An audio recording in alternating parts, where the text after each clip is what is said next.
the punishments have been distributed. Everything that they're supposed to suffer because of their breaking God's word, breaking God's law. Verse 20, and Adam called his wife's name Eve, because she was the mother of all living. Every time I say something biblical, I'm going to try to tie in with something scientific and something in regular society. Scientists know that all human beings come from one woman. They know that. That's been, that in everything they've done, they know that every human being comes, the source of every human being is one woman. And the Bible says that that woman is Eve. Now, scientists won't ever say that all human beings come from Adam. They all say they come from Eve. All right, because she's the conduit by which they come. But Eve came out of Adam. So that means that Adam is the actual beginning of humanity, and out of Adam came Eve. I'm telling you some reality things, because some people will not tell you that. Of course, people won't tell you that. And if Adam was made from the dirt, the dust of the earth, that was not quite sand that comes off the ocean. All right? We got to be reality. It had to be, and when we find out where Eden is based on, when we read the first and second chapter of Genesis, then we know it is a rich, fertile soil. So whatever he scoops, that God scooped up, had to be some rich mud. And so the rich mud is what Adam was made out of. So that is the prototype of all human beings. Something that was scooped out from the dust of the earth, and at the place where we know is in Eden, that is rich, fertile soil. So, the mother of all living is Eve. Scientists know that all human beings come from one woman. They don't never say Eve, because that would make them believers in the Bible. They do know that all humanity comes from one woman. They cannot say it is Eve. That would make them believe the Bible. All right, so they're on the same page with God and believers. Now, later on down the road in Genesis, you'll see that the family sort of gets to the point where it diversifies. What do I mean by that? Adam and Eve, one family, same blood, flesh of my flesh, bone of my bone, same body. They have the sons that we hear talk about most of the time, Cain and Abel. Of course, Cain kills Abel. And so that's why I say a lot of people quit believing in the Bible. Because over time, we see all these things. So where did they come from? If Adam and Eve had Cain and Abel, they Cain killed Abel. All right, but here's the thing, and I want everybody to know that, so that if you ever are confronted with that, you always have the answer. And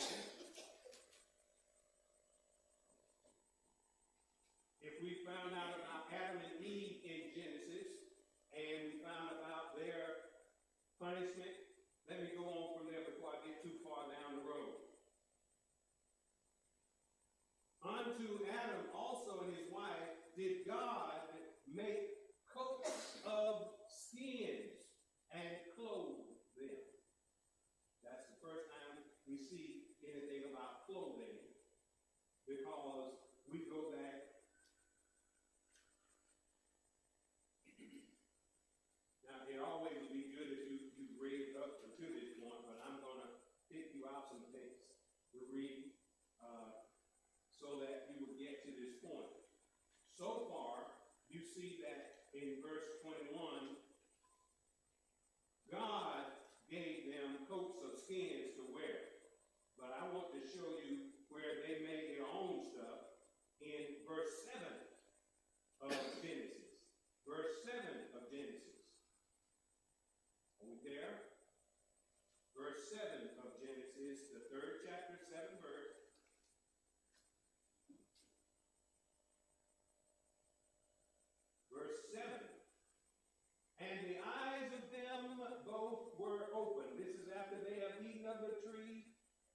of knowledge of good and evil.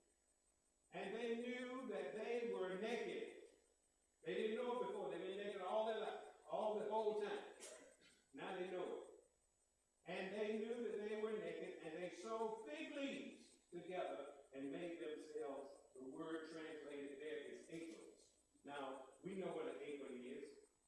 In our hermeneutics, we know what an apron is. But that's not necessarily what it was in the vernacular of the King James Version of the Bible. But it kind of gives us the understanding of it's something that covers up the apron that you have now. It covers up the essential parts.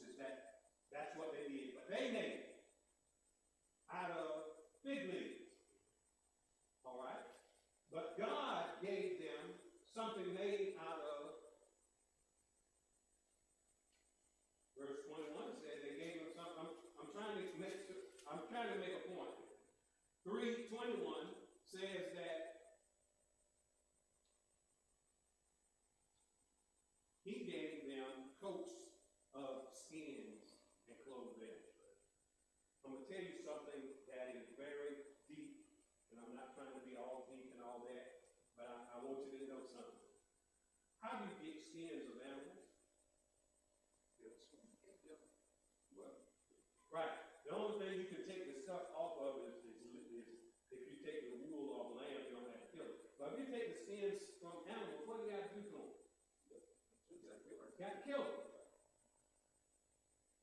All right. Now, keep this in your mind as you continue to read. You're going to see why this is so important. That is why everything that you hear about in the book of Genesis, when it comes to sacrifice, an animal has to be slain, blood has to be shed. Now, this might be before your time or before you get to the understanding, but I'm telling you something. God had to allow an animal to be killed and blood to be shed in order to clothe those who were in the garden, who had been kicked out of the garden. He had to kill and shed blood of an animal to give them clothing. So they had to be covered with something that had been sacrificed. That is always, I'm going somewhere with it. Humanity has always had to have the blood of the sacrifice to cover. Yes. And even now, the blood of the unblemished lamb covers us. But this is the first concept of it. God had to allow an animal to be sacrificed to cover man because he was expelled from the garden. He was out in the world, and the devil was out to steal, kill, and destroy, but he was covered by the blood that was sacrificed by God. Now, that may be beyond, you might not catch all of that, but at least you've heard it. You've heard it. And it'll come to you the more you read. But you're always going to see blood sacrifice, even throughout Genesis, because you'll hear about Abraham going to kill his own son, which is a precursor to God allowing his son to be sacrificed. But he didn't have to sacrifice Abraham. Abraham didn't have to do it. But he still ended up sacrificing something. He still ended up sacrificing a ram. Blood had to be shed to appease God. Blood had to be shed. That's why Jesus went to the cross. But this is in Genesis, where we get the first beginnings, and it's all about beginnings. Questions, comments?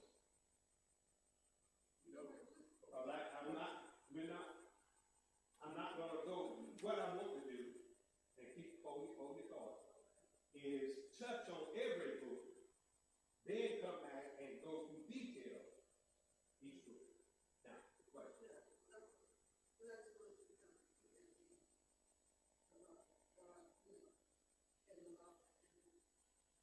Okay. All right. I'm going to just tell you the facts.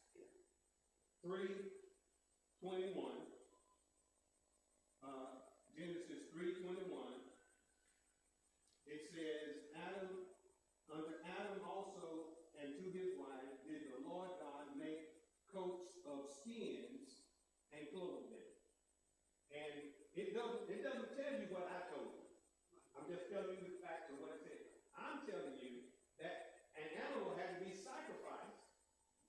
for them to get their skins.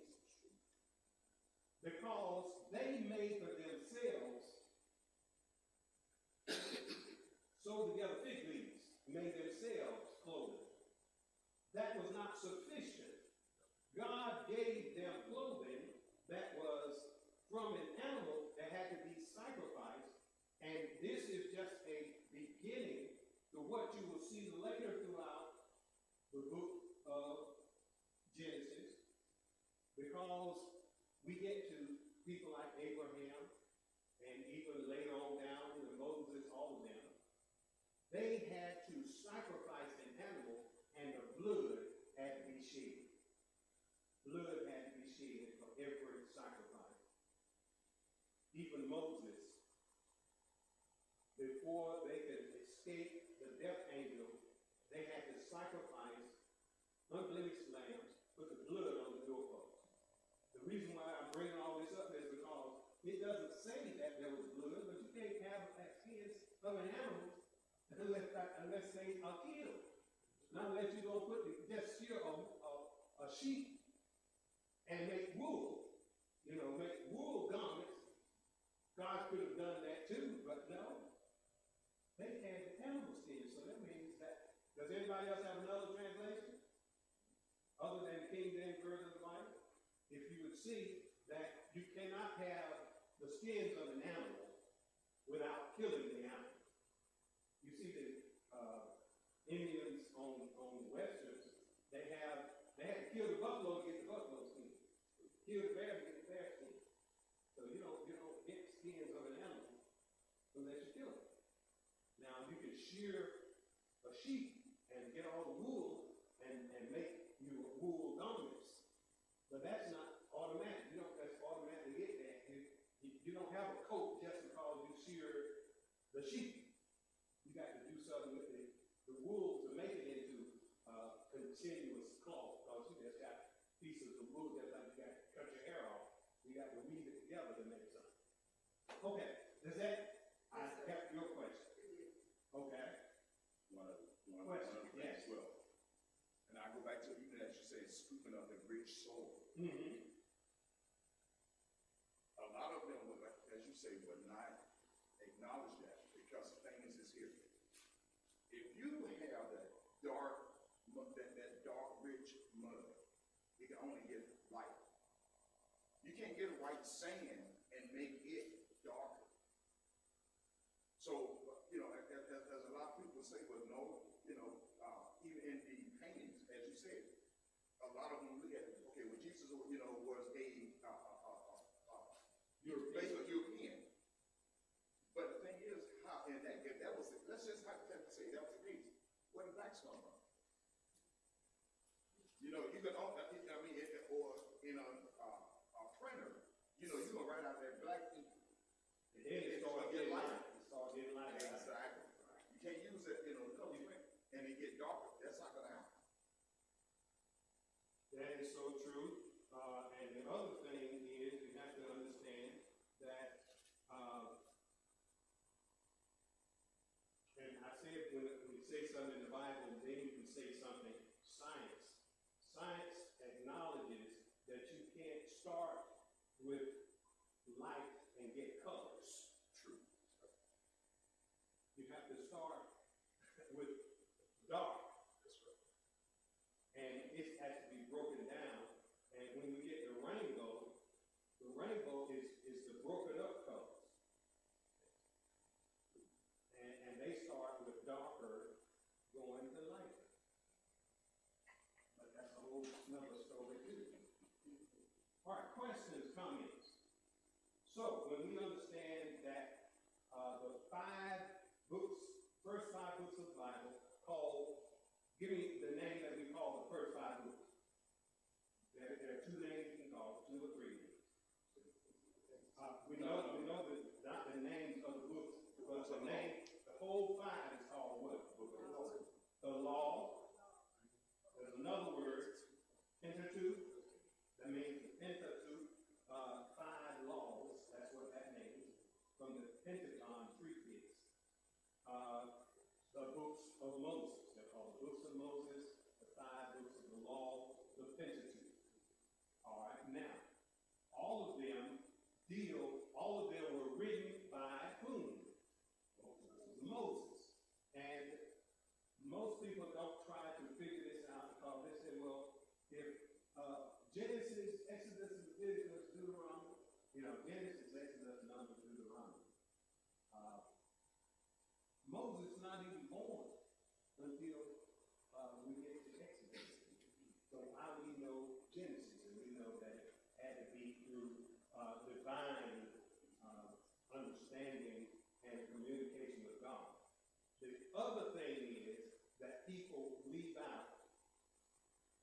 why wasn't anything written of the Hebrew history before then? Keep in mind, Moses was educated to be a prince. He was educated in the highest level of education that could be provided because he was in the king's household.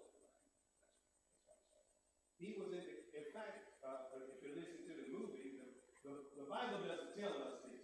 The Bible only tells us that Pharaoh's daughter is the one who retrieved him in the past. So she raised him up like her son. That means she was raising him up as a prince. And he was an heir to the throne. The movie kind of goes and tells us all of that. Y'all seen Charlton Heston in the movie. Then, of course, he was next in line to be the Pharaoh. So, I mean, he was educated in everything there is to be educated on. Keeping in mind that that was ancient times when education was only given to individuals who were royalty, religion, or rich. Education was only provided to royalty, to the rich, and to, what else did I say? Religious. Because the religious leaders are the ones who, right on up to almost through the Dark Ages, what we call in history, education was not available to the average person. In fact, all of our schools today started from the church because I said it's for royalty, religious, and rich. Those are the only people that can be educated. Right on up until the age of enlightenment, when they let it be wide open to everybody. But before that, and in Moses' time, none of his people could have been educated.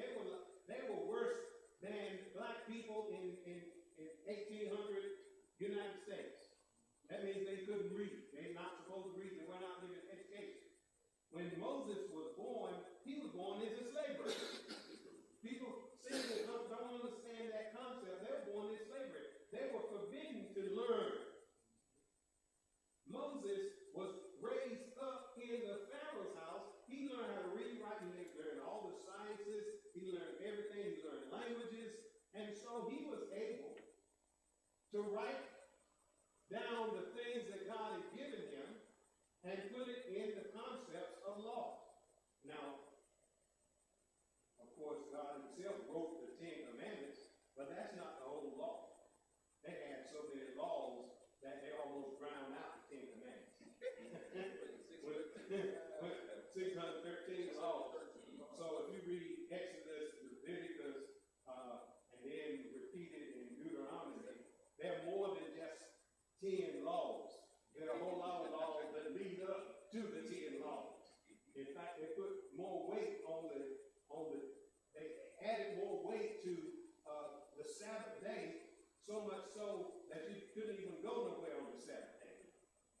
If you went somewhere, if you did any work, you were against the law. They brought that even in Jesus' time. Because he was on the Sabbath day and his men was hungry, and they went out in the field and got some corn. And they condemned him for that. Okay, but we don't want to get too far into that. Yeah. But to understand that Moses, he was prepared by God, even though it was not the intent of Pharaoh to have somebody in opposition to him that he trained, that he had educated, that lived in his house.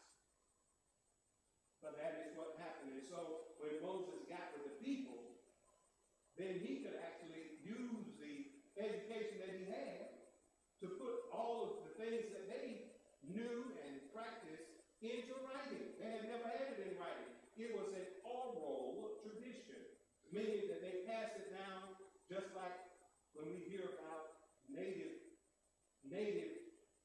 people in America, indigenous people. Indigenous people in every continent, they passed it down through oral tradition. They had some elders in their tribe that they were keeping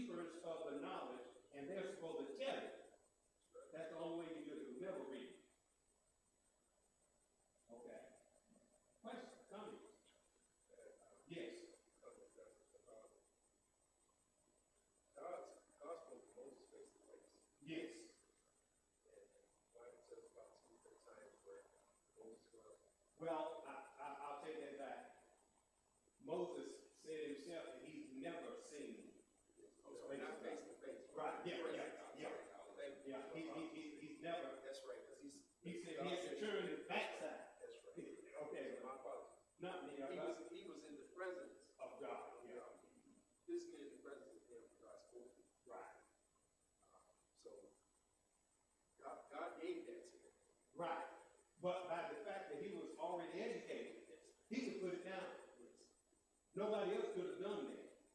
I mean, God talked to Adam. Adam didn't write it down. And we know that God spoke to Noah and gave him all of these instructions. He didn't write it down. But Moses comes along and he's able to write what God had told Noah, what God had told Adam, and he is the one who writes. He even has what God told Abraham. He has it all. Because all of these were the individuals that God has spoken to and had given instruction. They are called the patriarchs. That's why they live in what we call the patriarchal dispensation. Because God spoke to the head of the tribe or the head of the family. They were responsible. And when we think about patriarchs, as we'll talk about at some point in time, Moses would have been sort of the ending and the transition of patriarchs into Mosaic or the law. He is the kind of end of the patriarchs, the beginning of the Mosaic law. Questions, comments, because I can lead off of your thinking. I can lead off of your questions. So, if we're through the first book, Genesis, the second book will be Exodus. Now, keep in mind, each book tells you what it's about. So, what would Exodus tell anybody? All right. So, Exodus is the same prefix in Exodus, is the same prefix that's on that door. And that's what Exodus is, exit. Exit. And so so it's about exiting. What are they exiting from? If you recall, I told you that Moses is actually brought forth or born in the book of Exodus, or his story is told beginning in the book of Exodus. If we have read the book of Genesis, we know that the book of Genesis sort of ends with the family of Abraham, Isaac, Jacob. Jacob, his name is changed to Israel. He has he ends up with 12 sons. But his 11th son was named Joseph. That is how they get into Egypt. We've heard the story about the man with the coat of many colors in Sunday school. Like I said, the Sunday school kind of did us wrong. It didn't continuously tell the story. It picked out stories that were interesting, but it didn't give us the prerequisite and the postlude.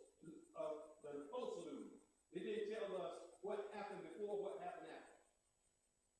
Joseph is the one who was sold into slavery and ended up being taken to Egypt. I'm going to tell you something else that you won't hear. Because if the children of Israel were living in a land of milk and honey that had been blessed, why did they have to leave the land of milk and honey and go to Egypt? You ever thought about that?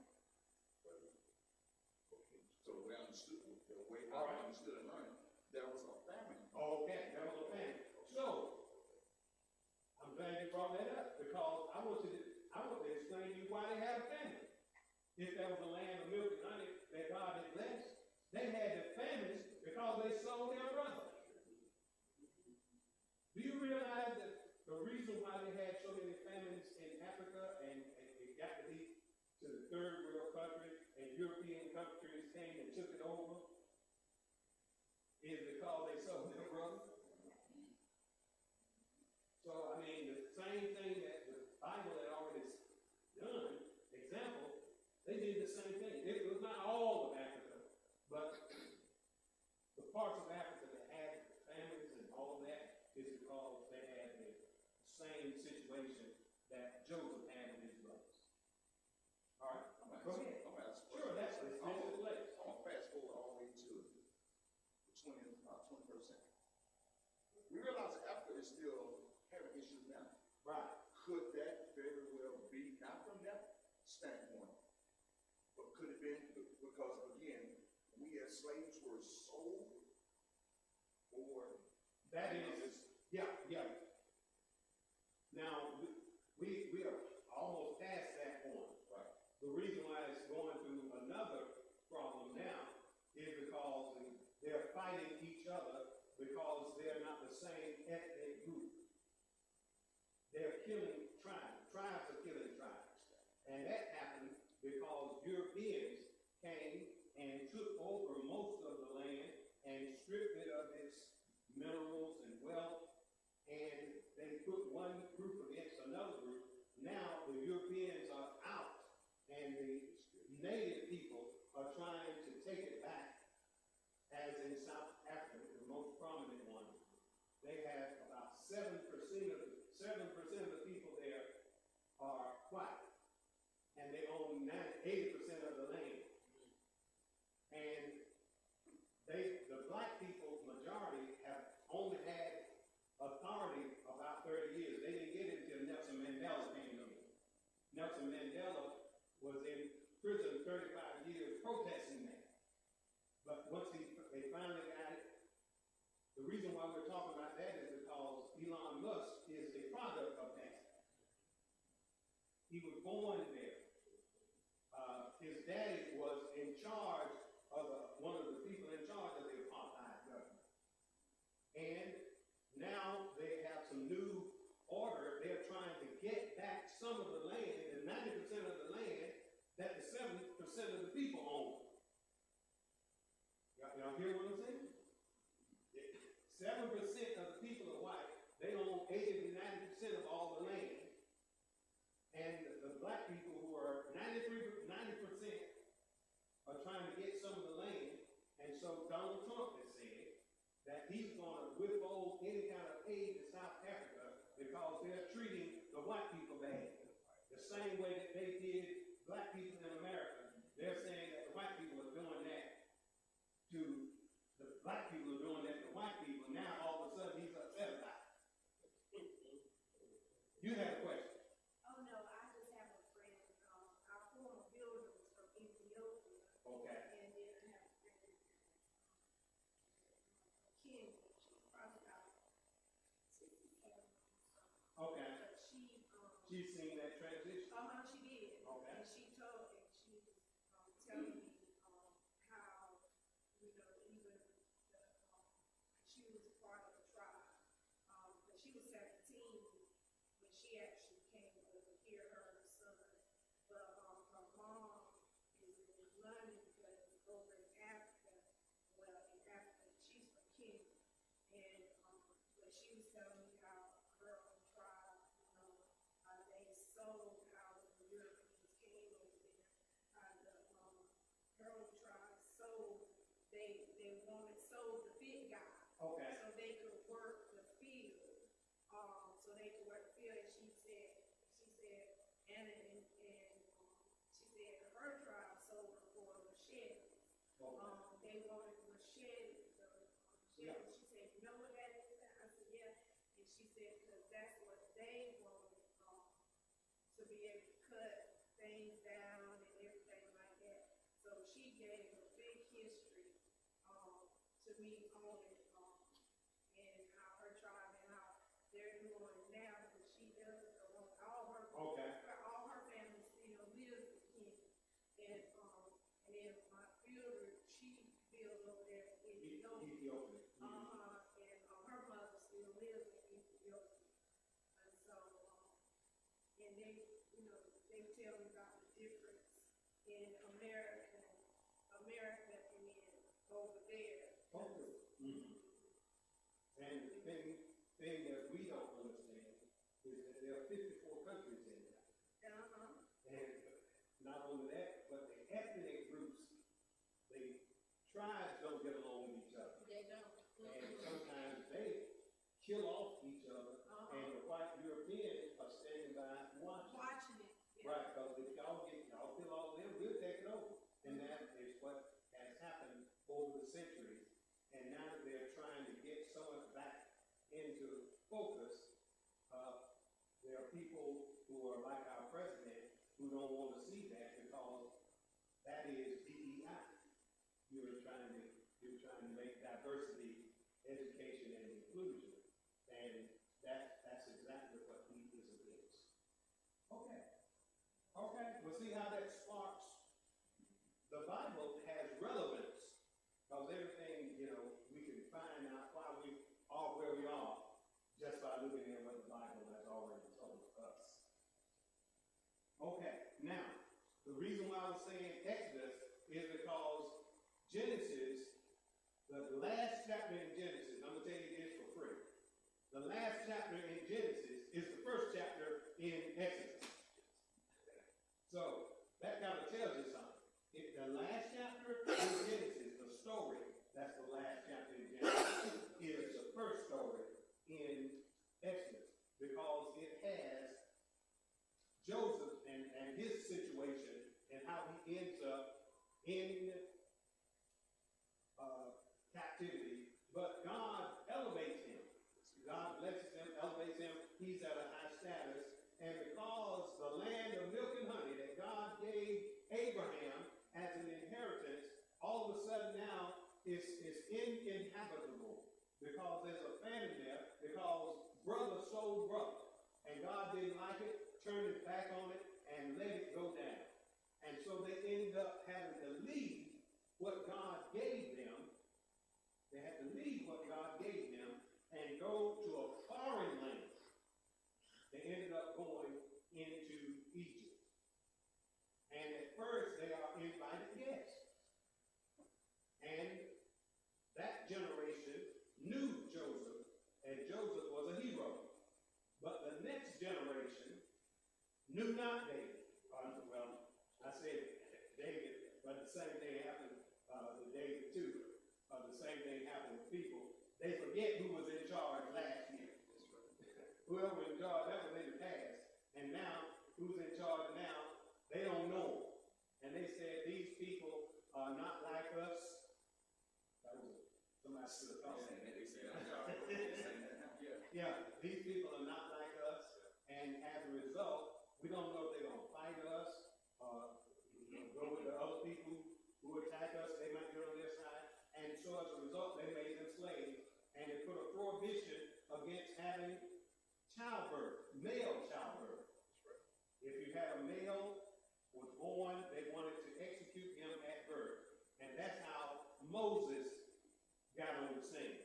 And that's where we start his life in Exodus. It's interesting that people don't kind of see this, but the whole story of Exodus is that they're trying to get out of Egypt and go back to the promised land. Keeping in mind that they have been in this predicament for almost 400 years. They have been in this predicament 400 years because it was happening long before Moses was born. Even though it's abbreviated in story in the first chapter of Genesis, they cover 430 years from the time that he is born and raised and all that, before they can decide, well, not decide, but before God's hand moves and allows them to leave out of Egypt. And that's where we get the Exodus. I don't know if you've ever paid any attention to it or even have looked at a movie called Exodus. And it was about modern Israel. It was about the children of Israel going back to Israel in 1948 and reestablishing that country because we're trying to go get it started, and I'm talking about when it came back together. Because Israel still has an interesting story, because now those Palestinians that were moved out, they've been moved out before. They've been moved out way back. They were living there when Jesus was walking the streets of Jerusalem. There was still Palestine. All that region was Palestine. It just happened that Jerusalem was a piece of it. And Judea and Jerusalem was a piece of Palestine. So you just can't all of a sudden now say, Palestine, we're going to take all your people and put them in Jordan, and we're going to put them in Egypt. No, they didn't come from Jordan and Egypt. They were there just they were there before the children of Israel got there. All right, that's a whole other story. But if you're going to say, I'm going to take all the building all some nice houses over here, now that's where my great-grandmama and them were born there. And that's where we want to go. That's our land. And you're going to do a casino there. That's what he wants to do. All of a sudden, he just wants to move everybody else, and he wants to build something there. And everybody else in the world said, wait a minute, that's not your country. He said he's going to take it. Here's why he's doing that. I'm tying in real stuff with biblical stuff. The reason why he's doing it is because Russia's done it, and China has done it. Just go and take a place. And because it's not the first time Russia's taken something.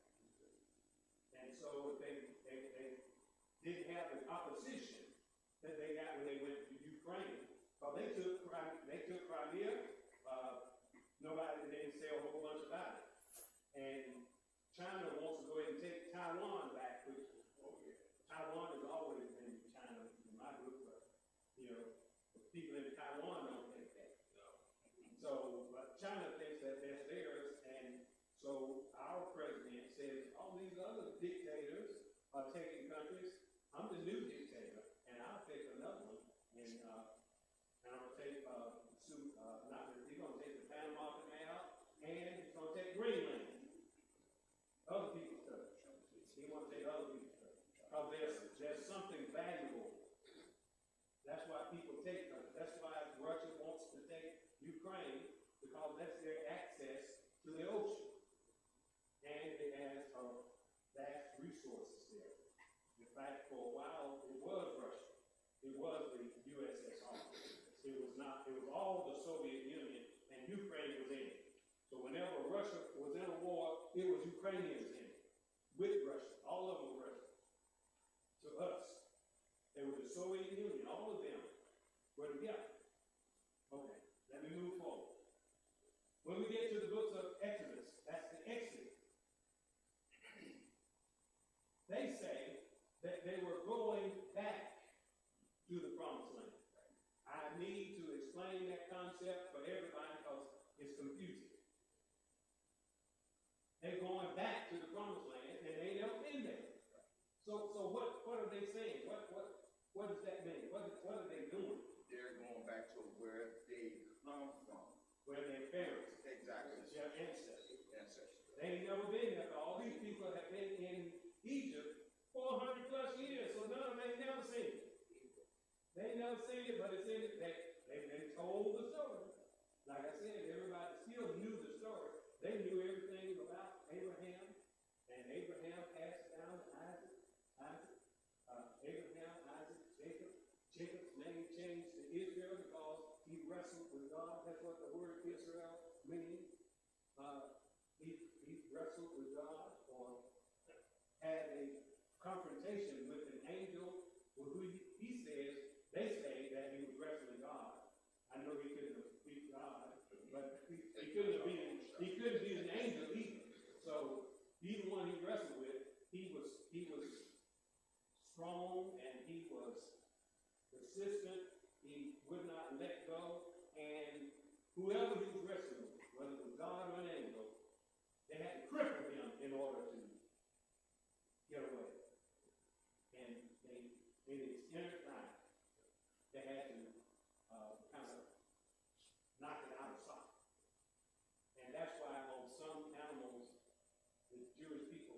don't eat that part of meat. They don't do that.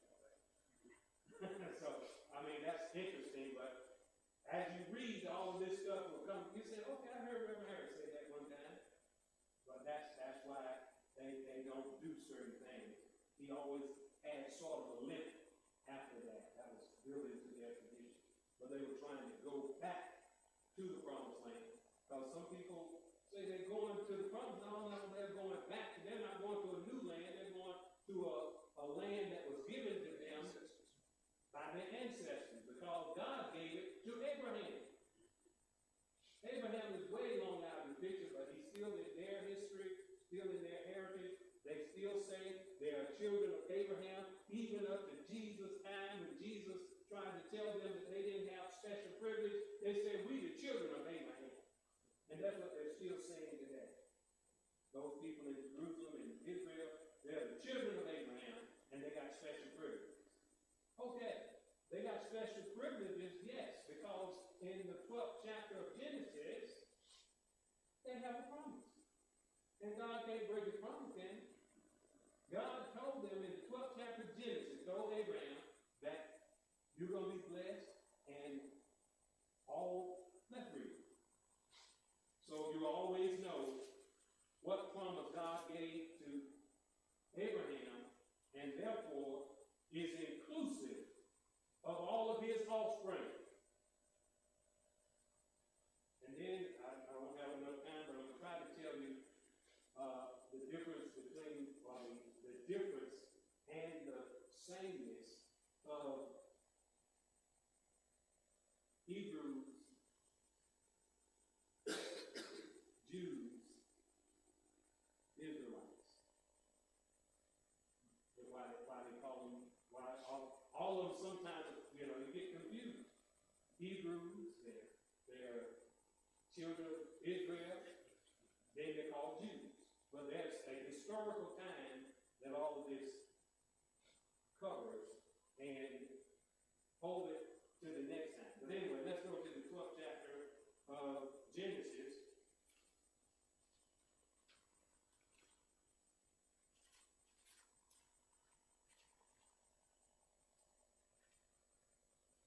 The call of Abraham, 12, verse 1.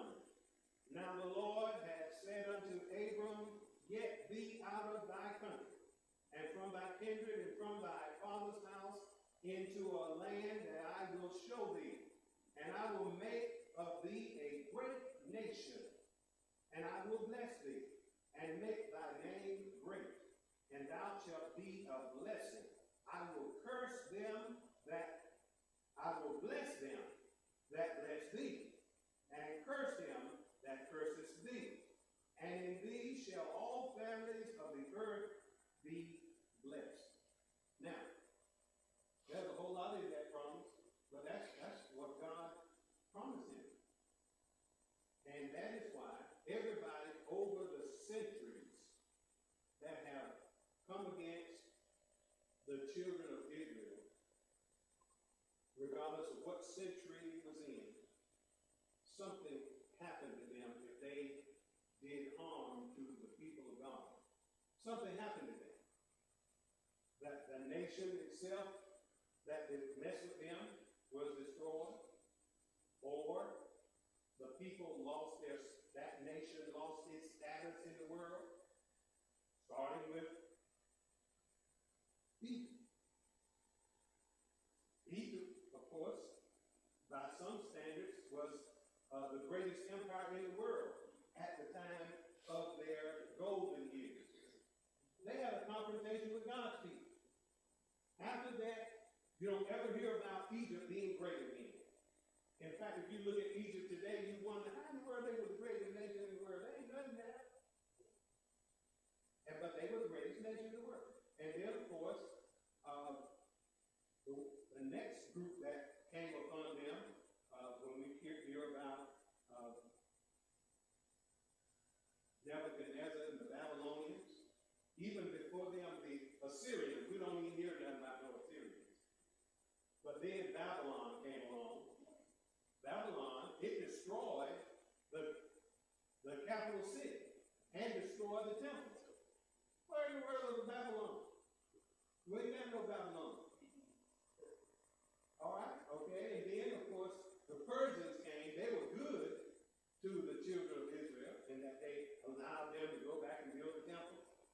But you don't hear about Persia anymore. All of those nations have been splintered. Of course, we can go and find Iraq, Iran, and all of those countries would fit right into where Persia was, but you don't hear about a great nation of Persia or a great empire of Persia. Same thing with the Greek Empire.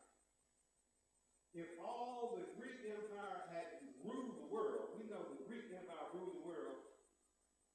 If we just look at Greece today, Greece is just a vacation place. There ain't nothing great about Greece.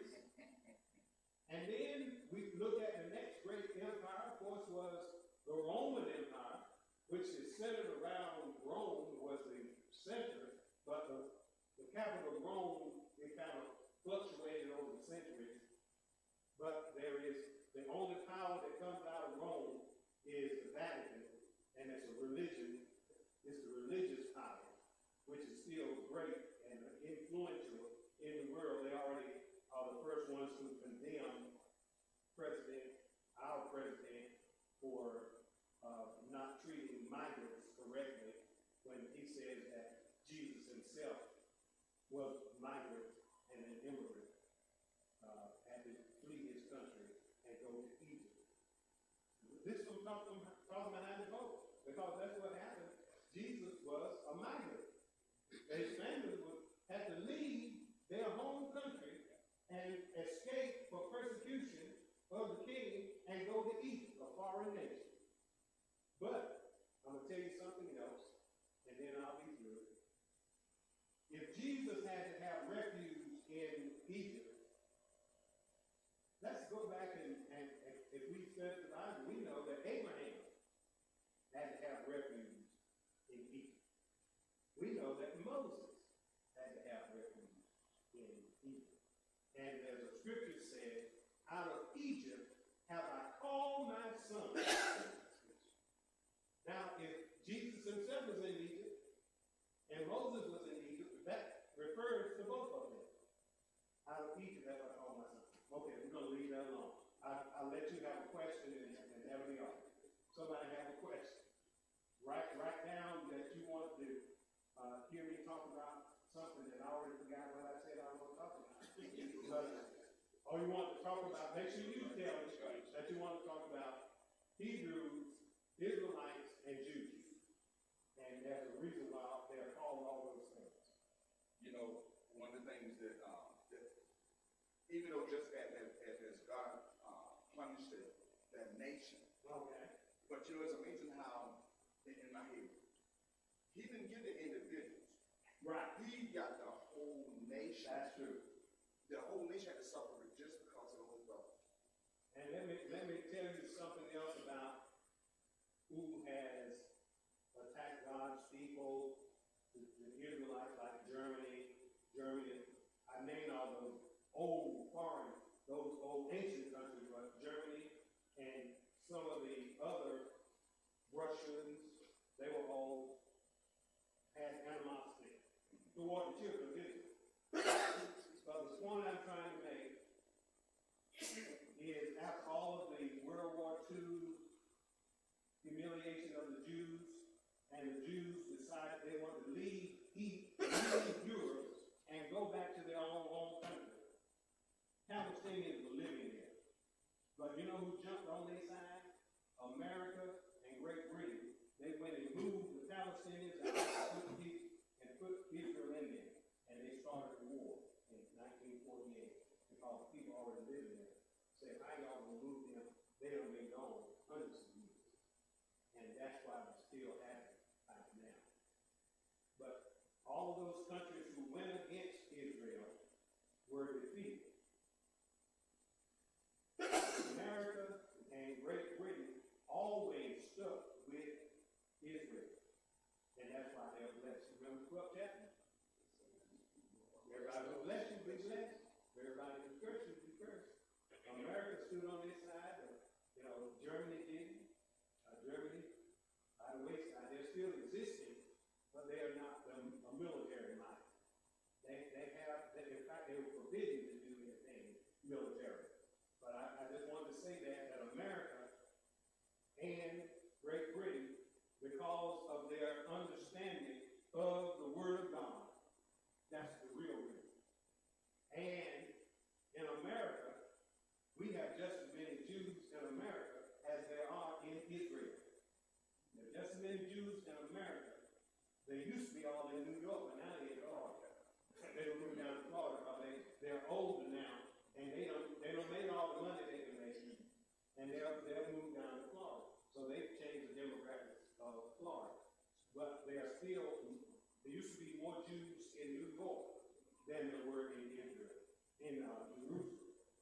but now they're still in America, and they moved down to Florida.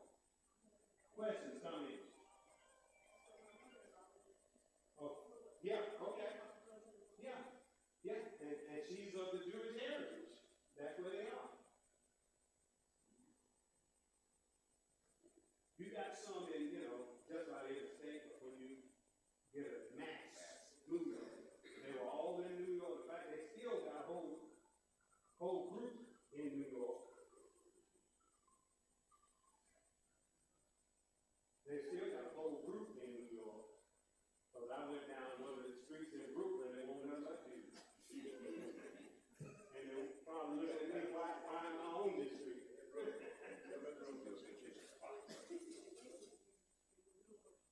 All right, Reverend John, would you give us a word? Father, we thank you for all that you do. We thank you for your word on tonight, God. We thank you for all that you have brought to us, God. Allow us to regurgitate it, God, and bring it back to our memories that we may be able, God, to bring it out. In Jesus' name we do pray. I always encourage you to go back and read something that I said. Go back and I'm telling you some things that are in addition to